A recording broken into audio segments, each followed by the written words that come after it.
Today's video will focus on people leaving slavery in the Caribbean and undergoing a transition between slavery and freedom from 1833 to 1838, which is known as the Apprenticeship System. Before we begin, I would like to give you a short background as to why I created this video. I have been researching and creating videos on Caribbean history after slavery, and this is a part of history which interested me very much, as it looks at what freed people did after slavery in terms of the apprenticeship system, how it worked, who were the major players in it, and who it ultimately benefited. I hope you enjoy this video.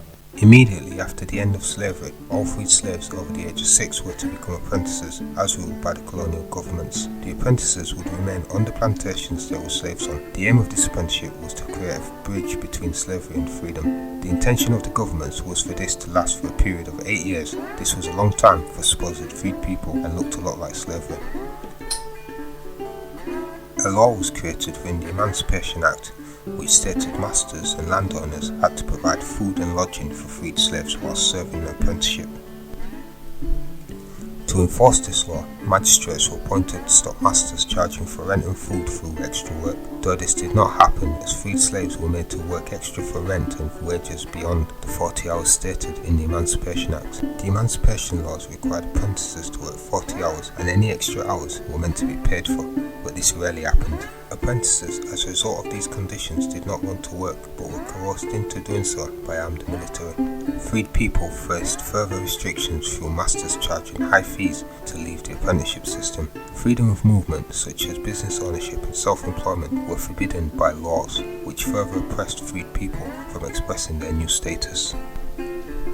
Most Caribbean islands implemented the apprenticeship system, except for Antigua and Barbuda.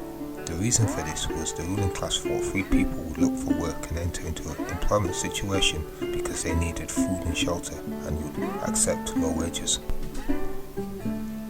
Black people were still treated as slaves, whilst plantation owners received the same output and maintained their profits through paying the apprentices a quarter of the wages they were entitled to under the scheme. On paper, freed slaves were able to purchase their freedom out of the apprenticeship system, though it was likely that many did not. To show how much the land and plantation owners benefited, the British government provided them with compensation for each slave they would have lost after slavery ended. The apprenticeship system kept the sugar and banana industry afloat in the Caribbean with its low wages and high profits. Aside from the unfulfilled financial promises, freed slaves were not trained in trades or provided with the opportunity to learn new skills to build their own communities and economies. This led to them becoming disillusioned over time. The reason the apprenticeship system did not benefit former slaves was all due to the system being in favour of the land and plantation owners wanting profits. An example of this was the magistrates who were meant to protect former slaves in disputes from ill treatment from landowners. In truth, most magistrates protected the interests of the plantation owners, as they themselves were often plantation owners, and the freed people would be punished in different ways,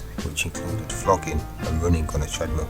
The harsh punishments, low wages, and terrible living conditions led to protests and uprisings in Trinidad and Jamaica. In 1838, agricultural workers did not want to be part of the apprenticeship system no more. Trinidad was the first country to end the apprenticeship system, and freed people were fully emancipated in 1838. The rest of the Caribbean followed shortly after. The walkout led to indentured servants from Asia taking over the role of freed people in Guyana and Trinidad who worked on the banana and sugar plantations.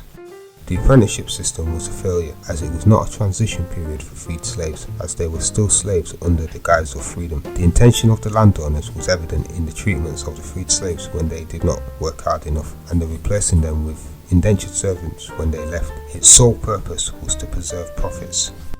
If you would like to know more about these topics, please check out the description bar for more information.